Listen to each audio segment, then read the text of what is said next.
सभाजयन्त्यार्या गुणव्याः सारभागिनः यत्र संकीर्तनेनैव सर्वस्वार्थो विलभ्यते।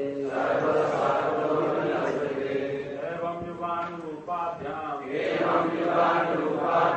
भगवान् युगपत्भिः अनुजय विद्यते राजन् श्रेयसामीश्वरो हरिः। कलिं सभाजयन्त्यार्या सारभागिनः यत्र संकीर्तनेनैव सर्वस्वार्थो विलभ्यते। एवं युगानुरूपाभ्याम् भगवान् युगपत्भिः मनुजैर्युज्यते राजन् श्रेयसामीश्वरो हरिः।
एवं इस प्रकार जैसा पहले कहा गया, युगानुरूपाभ्याम युग के अनुसार नाम और रूप द्वारा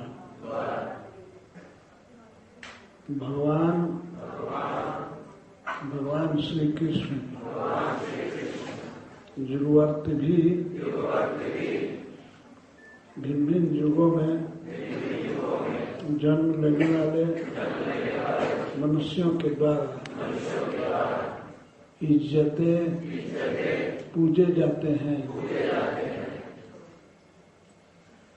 राजन हे महाराज विदेहराज श्रेयसाम समस्त मंगलों के ईश्वर दाता हरि भगवान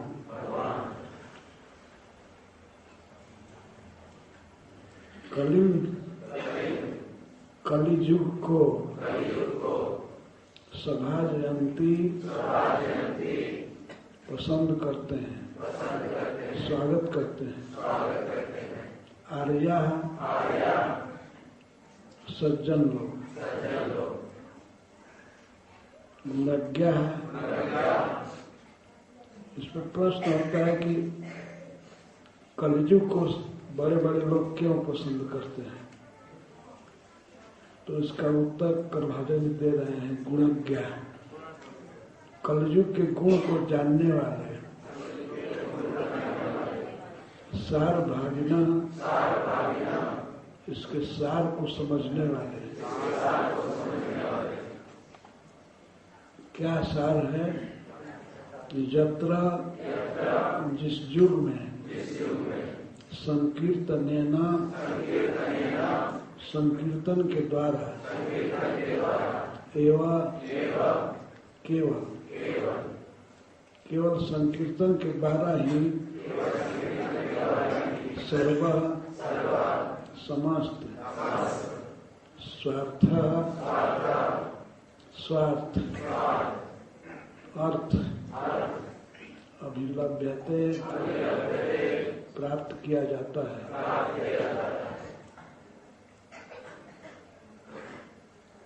इस प्रकार एवं कह करके करभाजन जी पिछली बातों की याद दिला रहे हैं। एवं इसके पहले वे 4 युगों के आराध्य, आराधक और आराधन की विधि सब बता चुके हैं। उसी की आप स्मृति कीजिए। एवं शब्द के द्वारा, एवं सबसे पहले अपने मन को मिथिला में ले चलना चाहिए, जहाँ महाराज निमि का यज्ञ हो रहा है। उस यज्ञ में बहुत श्रेष्ठ ब्राह्मण ऋषि मुनि जुटे हैं। तो भगवान ऋषभ देव के 9 पुत्र जो जोगेश्वर हैं वे भी पधारे हैं। उनसे प्रश्न किए हैं। ये 9वां प्रश्न है। चमस जी इसके पहले उत्तर दिए थे। महाराज ने पूछा था कि जो लोग भक्ति नहीं करते हैं उनकी क्या गति होती है। तो चमस जी ने बताया कि जो भक्ति नहीं करते हैं वो अधोगति में गिरते हैं, नरक में जाते हैं। इसके बाद महाराज निमि कृपा पूर्वक पूछ रहे हैं सभी जीवों पर कृपा करके, भगवान किस युग में किस रंग के होते हैं, क्या उनका आकार होता है और कैसे उनकी भक्ति की जाती है, भक्ति करने वाले में क्या क्या विशेषता होती है। तस्मिन् काले स भगवान किं वर्ण कीदृशो निर्भी,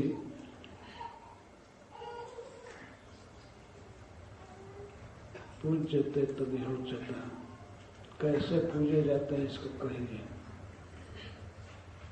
इसी प्रश्न का उत्तर करभाजन जी दे रहे हैं। जो पहले कहा गया 3 दिन से, उसको एक बार समेट लेना चाहिए मन में। एवं किसी के मन में प्रश्न उठेगा कथन। एवं शब्द समस्त कहे हुए विषयों को स्मृति में ला देता है। एवं इस प्रकार जुगानुरूपाभ्याम, युग के अनुसार युगवर्ती भी उस युग में जन्म लेने वाले मनुष्यों के द्वारा भगवान हरि इज्जते पूजे जाते हैं। एक बार याद दिला देना चाहता हूँ, त्रेता में, द्वापर में, सतयुग में और कलयुग में भगवान किस रंग के होते हैं और किस तरह पूजे जाते हैं, क्या उनका नाम होता है। करभाजन जी कहते हैं कृतम त्रेता द्वापरम च कलयुगेषु केशव। 4 युग हैं, कृत युग, त्रेता युग, द्वापर युग और कलयुग। इन सभी युगों में भगवान पूज्य हैं। भगवान केशव, केशव ने इसलिए कहते हैं कि ब्रह्मा, क माने ब्रह्मा, ईश माने भगवान शिव। ये ब्रह्मा और शिव आदि समस्त देवता जिनके वश में रहते हैं, ब्रह्मेशौ वयते इति केशव। जो ब्रह्मा जी को और भगवान शिव को भी अपने वश में रखे वे हैं केशव। तो केशव भगवान सभी युगों में आराध्य है, अन्य कोई नहीं। अन्य कोई आराध्य नहीं है, केवल भगवान केशव। उनके केश बड़े सुंदर हैं, ये भी अर्थ है। भगवान कृष्ण आराध्य है, भगवान विष्णु।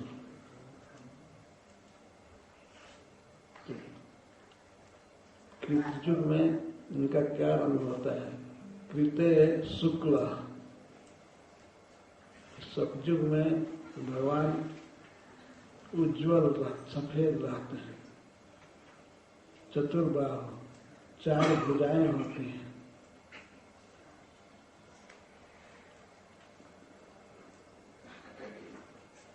जो धर्म का परिवर्तन करने वाले भगवान का वर्णन किया जाता है।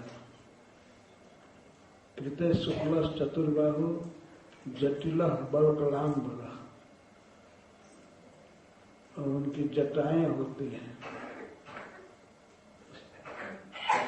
बलकल वस्त्र धारण करते हैं। बलकल वस्त्र का अर्थ है पेड़ों की छाल, विशेष करके केला। केला जब सूख जाता है तो उसका भी कौपीन बनाया जाता है। तो भगवान सतयुग में जो पूजे जाते हैं, जो धर्म का परिवर्तन करते हैं, वे व्हाइट रहते हैं, 4 भुजाएं होती हैं उनकी, और सिर पर जटा, बहुत सुंदर जटा रहती है। बलकल वस्त्र पहनते हैं।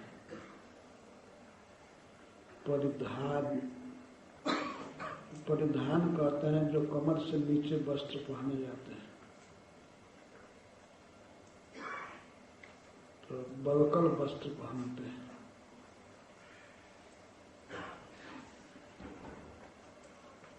विभ्रत दंड कमंडल, दंड और कमंडल धारण करते हैं। कृष्णा जिनो पवित्राक्षण, कृष्ण मृगचर्म, हरिण के चर्म को ऊपर लपेटते हैं, उपवीत, जैसे जनेऊ की तरह। लेकिन कृष्ण मृग चर्म ओढ़ते हैं और जनेऊ धारण करते हैं, और अक्षर माला धारण करते हैं जपने के लिए, जप माला।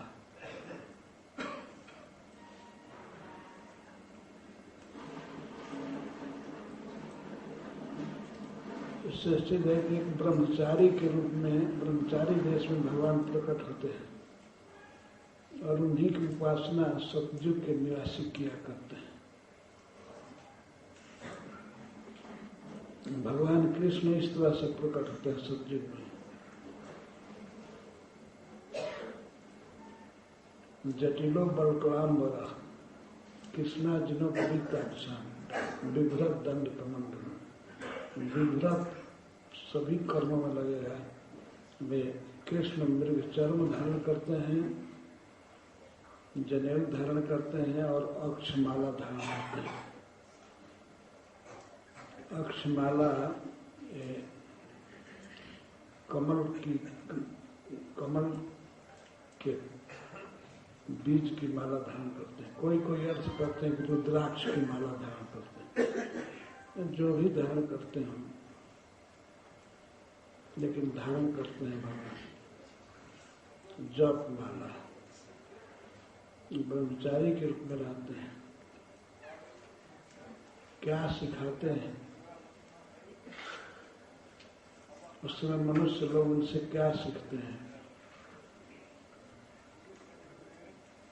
मनुष्यस्तु तदा संहिता निर्वैरा सुहृद समा। उस काल में सभी मनुष्य शांत होते हैं। उनमें कोई भौतिक कामना आदि नहीं होती है, क्रोध नहीं होता है, शांत रहते हैं। शांत उसको कहा जाता है जिसमें कामनाओं की हलचल नहीं है और क्रोध नहीं है। और सभी मनुष्य एक सतयुग में निर्वैर है, किसी से किसी का कोई द्वेष नहीं है, नहीं रहता, निर्वैर। भगवान ने इसकी बड़ी प्रशंसा की है गीता में, निर्वैर होने की। किसी से शत्रुता न करना, किसी से जलन न करना, यह गुण सतयुग के लोगों का होता है।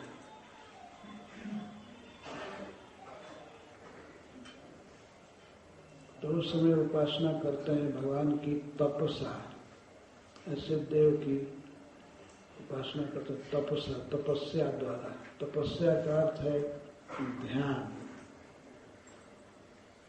चित्तवृत्ति को चारों ओर से हटा करके श्री भगवान में लगाते हैं, उनका मन लगा ही रहता है, मन में कभी और चीजों का चिंतन नहीं होता है। इसी को तप कहा गया है, तपस्या।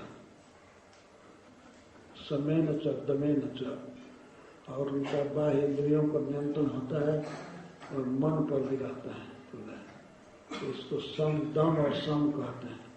समेन च दमेन च, दम और सम से युक्त ध्यान। भगवान में चित्त लगा रहता है, अखंड ध्यान। यही है सतयुग का युग धर्म, ध्यान करना। भगवान इसी को सिखाते हैं, स्वयं ब्रह्मचारी के रूप में प्रकट होकर के और लोगों को ध्यान करना सिखाते हैं। किसी वस्तु में आसक्ति नहीं, केवल भगवान के रूप गुण चिंतन में लगा रहता है मन। इस पर विचार कीजिए, कितना कठिन है सतयुग में भक्ति करना। सम दम से युक्त होना पड़ेगा और निरंतर ध्यान। इस सतयुग के लोगों का यह है प्रकार भजन का। वे स्वयं शांत होते हैं, किसी से बैर नहीं होता है, सबके सुहृद होते हैं, सुहृदय, सबके हितैषी, सभी सबका हित करना चाहते हैं, केवल अपने ही फेर में नहीं रहते हैं। इस कलयुग में जो मनुष्यों की दशा है, इससे बिल्कुल विपरीत सतयुग में मनुष्यों की दशा होती है। करभाजन जी कहते हैं, मनुष्यास्तु तदा शांता निर्वैरा सुहृदा समा। वे सबके प्रति सम भाव रखते हैं, किसी में कोई आसक्ति नहीं होती, किसी से कलह नहीं, अपने समान ही सबको समझते हैं, सबके सुख दुख को अपने सुख दुख के समान। इतनी बड़ी योग्यता है सतयुग में मनुष्यों की, तो उस समय वे कर सकते हैं भगवान का ध्यान।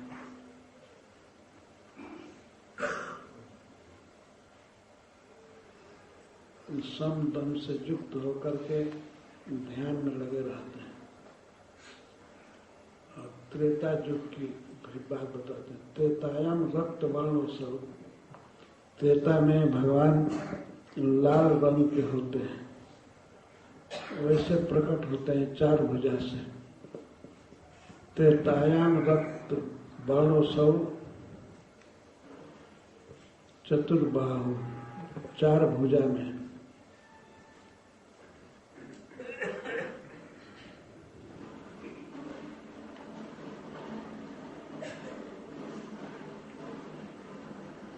हिरण्य केश, उस समय उनके केश, सिर के केश होते हैं, वो बिल्कुल पीले रंग के, सोने के समान चमकते हैं। स्वयं लाल रंग के होते हैं, पर उनके केश सोने के समान पीले रंग के, पिंगल।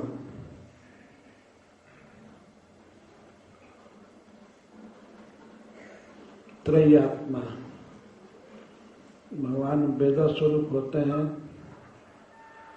वेद की समस्त क्रियाओं को अपने में धारण किए रहते हैं और हाथ में लिए रहते हैं। सुख श्रुआ ये सब यज्ञ के साधन हैं। सुख कहते हैं घी रखने के बर्तन को, और श्रुआ कहते हैं जिस बर्तन से अग्नि में डाला जाता है घी या हवन, उसको श्रुआ कहते हैं। तो भगवान अपने हाथ में यज्ञ की सामग्री लिए रहते हैं।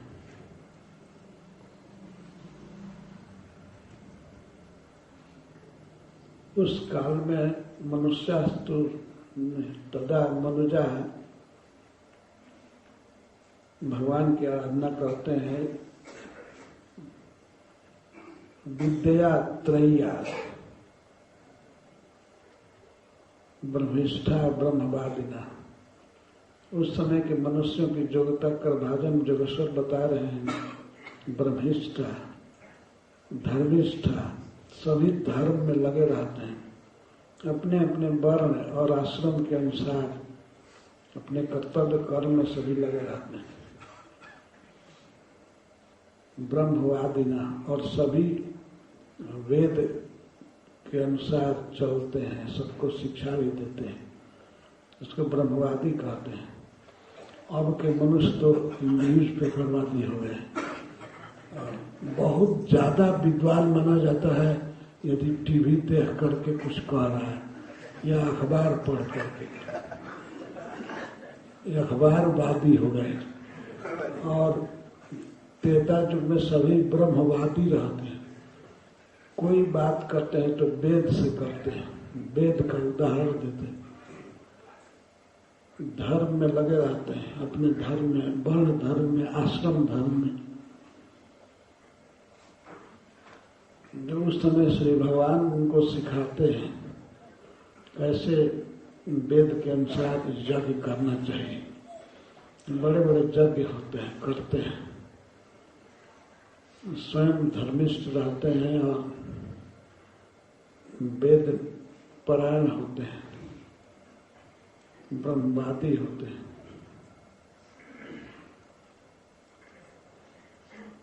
तो इससे सहज जानकारी होती है कि इस कलयुग में इस तरह के यज्ञ करना संभव नहीं है। इस काल के मनुष्यों की योग्यता देख करके श्री करभाजन जोगेश्वर कहते हैं, जो बाद में बात आएगी। अब द्वापरे भगवान श्यामा, द्वापर युग में भगवान सांवले रहते हैं, अतसी कुसुम के समान सांवले।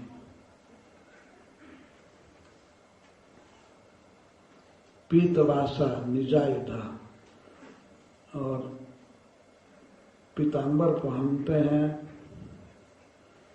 निजायुधा, और अपना जो प्रसिद्ध अस्त्र है उसको धारण किया रहता है, विशेष करके सुदर्शन चक्र।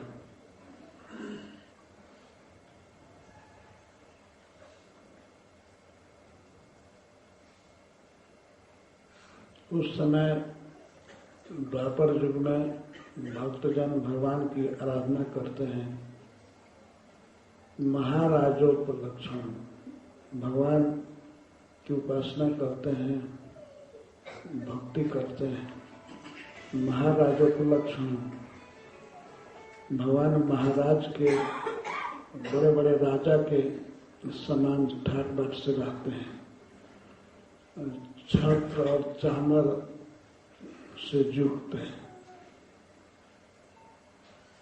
महाराजों के, राजाओं के लिए जो सामान जो रहते हैं वे सब जुटाते हैं भक्त लोग, और वैदिक और तांत्रिक विधि से उपासना करते हैं।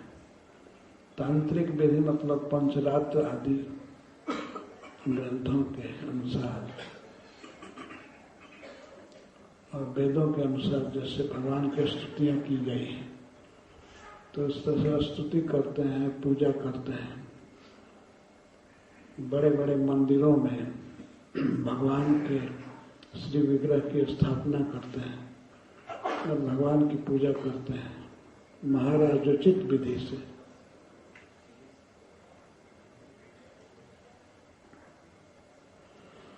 इस समय तो क्या सामान कोई जुटाएगा, चामर भी नहीं मिलता है, ये प्लास्टिक केवल रहता है, घुमा देते हैं। भाव है, भगवान स्वीकार कर लेते हैं, लेकिन कोई सामग्री भी नहीं है पूजा की।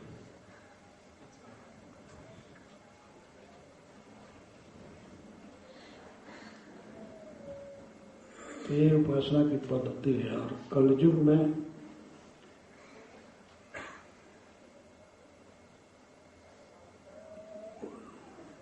जोगेश्वर करभाजन जी कहते हैं, कृष्ण वर्णम त्रिषा कृष्णम सांगोपानस्त पार्षद।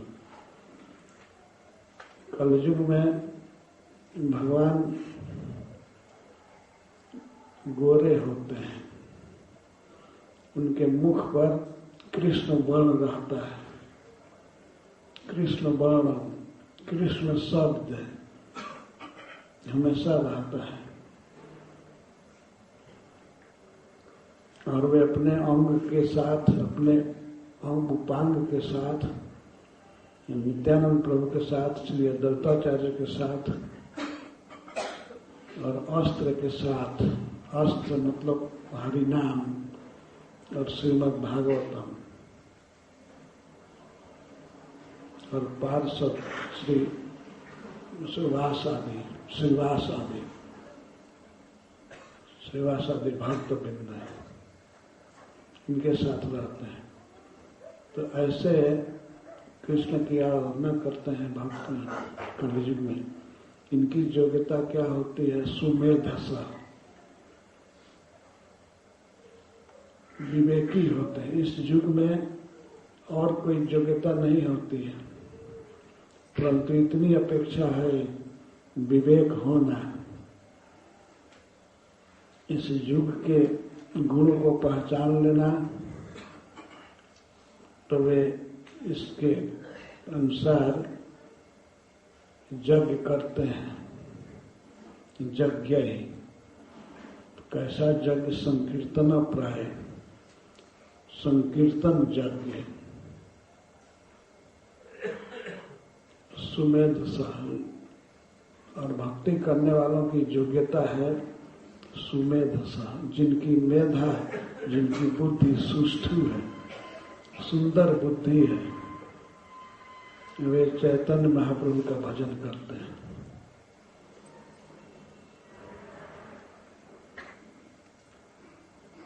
एक पद में कहा गया है कि चैतन्य चंद्र दया करह विचार, विचार करेले चित्ते पावे चमत्कार। चैतन्य महाप्रभु की कृपा पर जरा विचार करो। विचार करने पर चित्त में चमत्कार हो जाए, चित्त मुक्त हो जाएगा। चैतन्य चंद्र दया करह विचार, विचार करिले चित्ते पावे चमत्कार।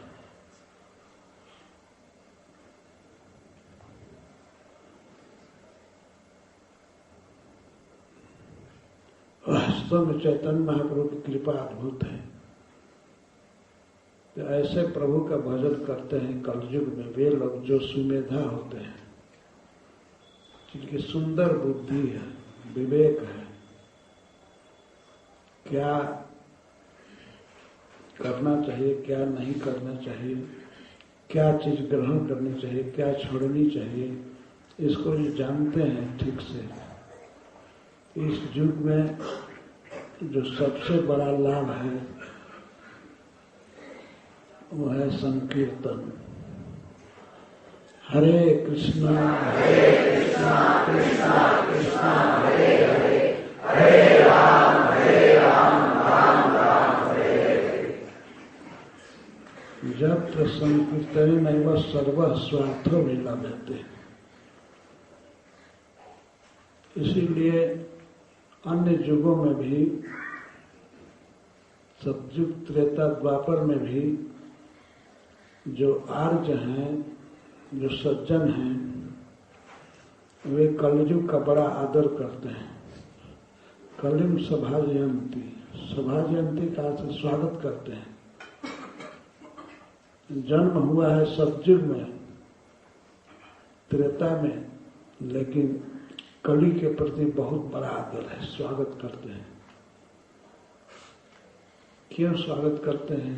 जबकि यह दोष का समुद्र है, क्योंकि गुणज्ञ वे गुणज्ञ होते हैं, इसके गुण को जानते हैं, कलयुग के गुण को जानते हैं।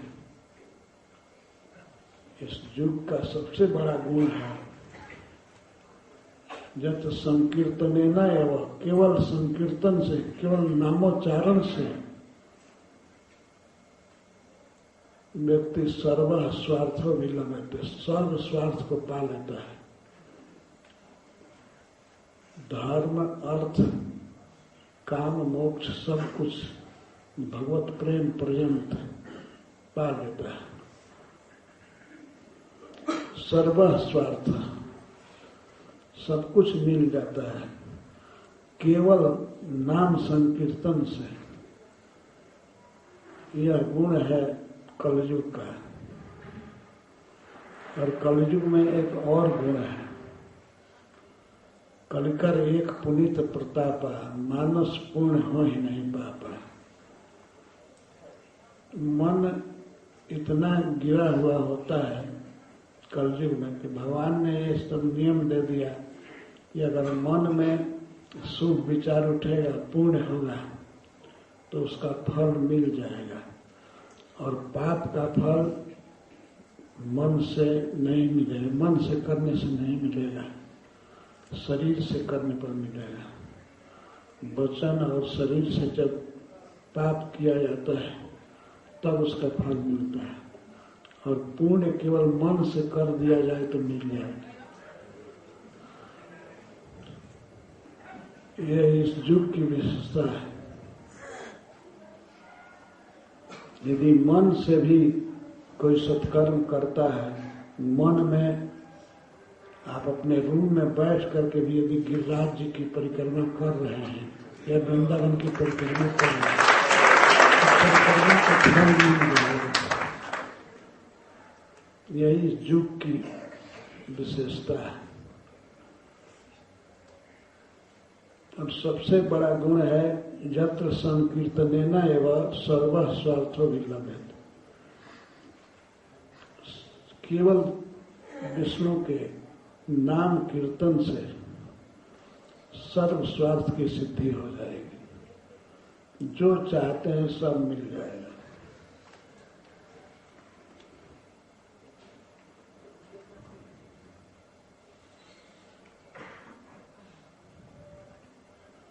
यहां तक कहा गया है, करभाजन जी कहते हैं,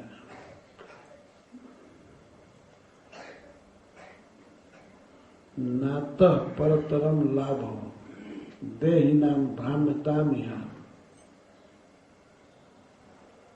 इस कीर्तन से बढ़ करके और कोई लाभ नहीं है। अतः संकीर्तनात् परम लाभ, दूसरा कोई लाभ नहीं है। इसी संकीर्तन से, भगवान के नाम के उच्चारण से परम शांति मिलती है। और संस्कृति तो नश्यति, जन्म मरण की परंपरा मिट जाती है, संसार बंधन खत्म हो जाता है और परम शांति प्राप्त होती है। भगवान का धाम मिलता है, भगवान में प्रेम मिल जाता है केवल संकीर्तन से। इस युग की विशेषता है।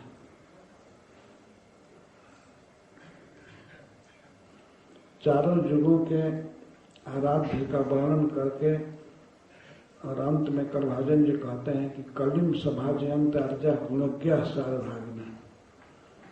अर्जा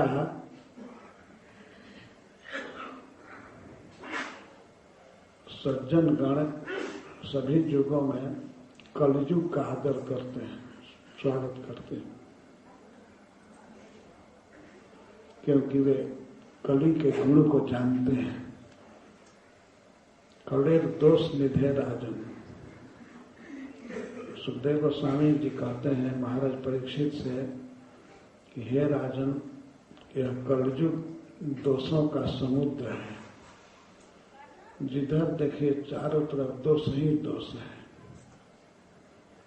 जैसे समुद्र में सब जगह जल ही जल भरा रहता है, अतः इस युग में केवल दोष ही दोष भरा है सब जगह।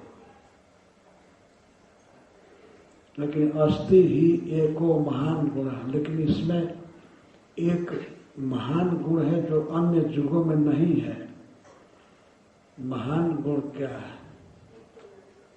कीर्तनादेव कृष्ण से मुक्त संग परम भज। कृष्ण के केवल नाम कीर्तन से व्यक्ति मुक्त संग हो जाता है, आसक्ति से मुक्त हो जाता है और परम ब्रजत भगवान के धाम में जाता है। परम इस प्रकृति से पार जो वैकुंठ धाम है, गोलोक धाम है, वहां जाता है केवल संकीर्तन से। कीर्तनाद एवं, कीर्तन से ही।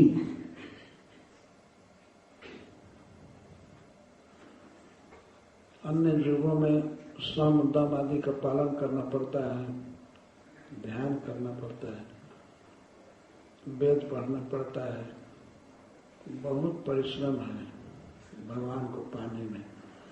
लेकिन कलयुग में बहुत सुविधा है।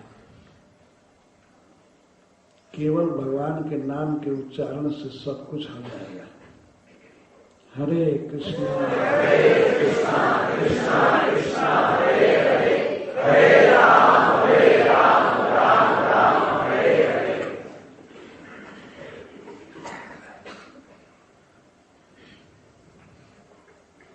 श्रील प्रभुपाद जी ने तो और सुगम बनाया है। केवल 4 नियमों का पालन करना है, अपने को रोक लेना है, निषेध है। No meditating, no gambling, no intoxication, no illicit sex. इससे बच करके और भगवान का नाम लेना है। और भी केवल 16 माला।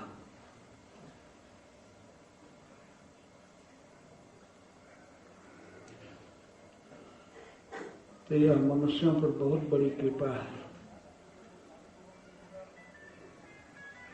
9 जगेश्वर के प्रतिनिधि श्रील प्रभुपाद उदार भाव से बात कहे। कई बार प्रभुपाद जी के सामने प्रश्न आया कि कोई भक्त राधा कुंड पर रखना चाहता है और 1 लाख या 3 लाख जप करना चाहता है।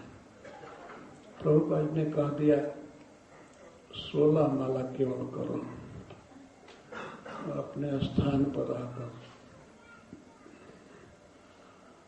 16 माला जप करना एक संपूर्ण साधना है।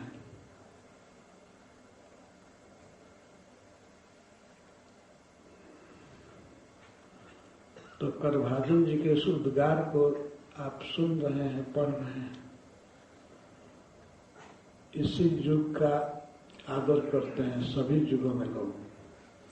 कलिम सभा जयंत आर्जा गुणज्ञा सार भागना, जत्र संकीर्तने नैव सर्व स्वार्थो विलभ्यते। सर्व स्वार्थ, सारे स्वार्थ, अपना अर्थ, जीव का अपना प्रयोजन क्या है? कुछ अर्थ चाहता है, काम चाहता है, धर्म चाहता है, स्वर्ग आदि की प्राप्ति चाहता है और अंत में मुक्ति चाहता है, जन्म मृत्यु से मुक्त हो जाए। और कुछ इससे भी ऊंचे भक्त हैं जो भगवान कृष्ण का प्रेम चाहते हैं।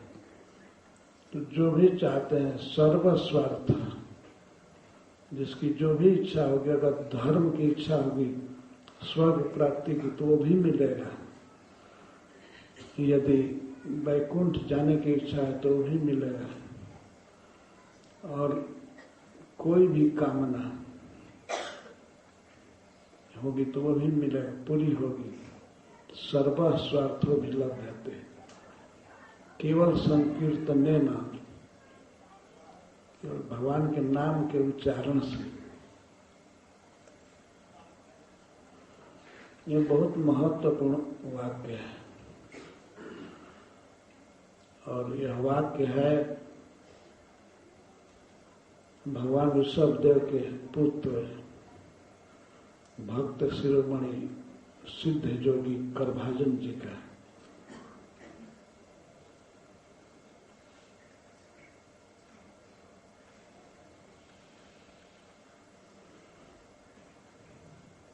इसमें कोई भी अतिशयोक्ति नहीं है।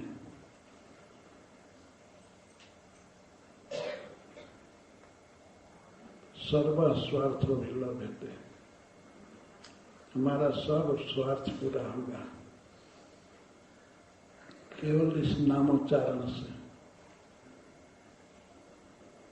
इसलिए भगवान चैतन्य महाप्रभु के इस जन्मदिन पर संकल्प करना चाहिए कि हमें भगवान के नाम को बड़ी निष्ठा से जपना है। नाम जप में बाधक, सबसे बाधक है वार्तालाप, सांसारिक चर्चा से बच करके और भगवान के नाम का उच्चारण करना चाहिए। कभी कोई बात करने वाला व्यक्ति आवे तो अपने शत्रु के समान समझिए कि ये हमारा विनाश कर रहा है। अगर बात करने वाला आता है तो ये विनाश ही है ना। जिस समय को हम भगवान के नाम में बिता सकते हैं वो समय वार्ता को सुनने में या बोलने में बीत जाता है। तो ये वार्ता करने वाला व्यक्ति शत्रु ही है, जो हमारे समय को व्यर्थ बिता देता है। और ये मोबाइल फोन आदि भी सब शत्रु के द्वारा ही दिए गए। जप के समय भी आदमी सुन लेता है, क्या वो गोलोक से वाणी आ रही है, सुनने की क्या जरूरत है, क्या संसार का हो जाएगा। लगता है कि एक फोन नहीं सुनेंगे तो अब संसार ध्वस्त हो जाएगा।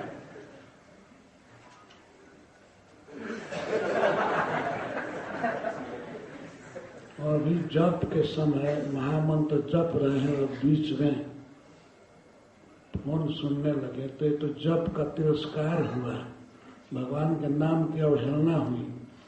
उसको जपना छोड़ करके हम सुनने लगे एक सांसारिक कुत्सित व्यक्ति की बात।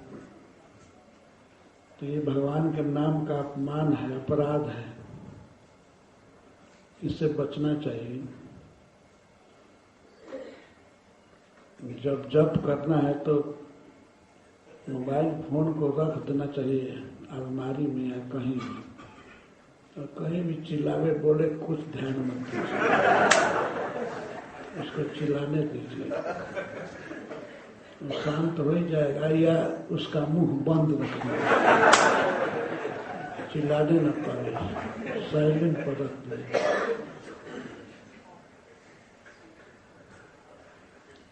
पाठ करते समय, भागवत पढ़ते समय भी यह नियम रखना चाहिए, बीच में भागवत का तिरस्कार नहीं करना चाहिए। जब पढ़ रहे हैं तो मन लगा कर पढ़ना चाहिए।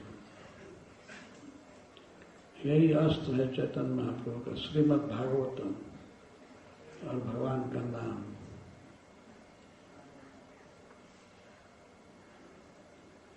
तो ये प्रसंग चल रहा था, 4 दिन का सेमिनार था। तो यही सारांश निकला कि भगवान के नाम का कीर्तन करना चाहिए।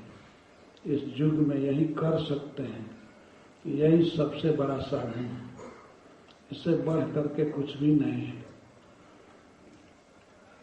हम जन्म मृत्यु के चक्र में भटक रहे हैं, माया हमें भटका रही है, लेकिन इसी चक्र में चलते चलते यदि मानव शरीर मिल जाए और वह भी कलयुग में,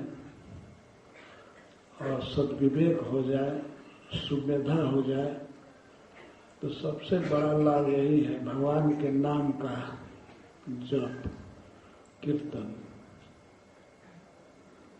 हरे कृष्णा कृष्णा कृष्णा हरे हरे, हरे राम राम राम हरे हरे। यही धन है, इसी को जपते रहिए, गाते रहिए। ये हमारा कोई उद्गार नहीं है, हमारा अनुभव नहीं है, ये बहुत बड़े जोगेश्वर का अनुभव दिया जा रहा है।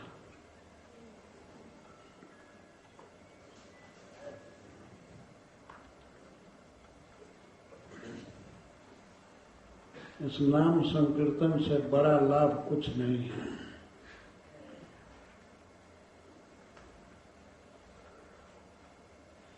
अतः नाम का आश्रय करके रहना चाहिए।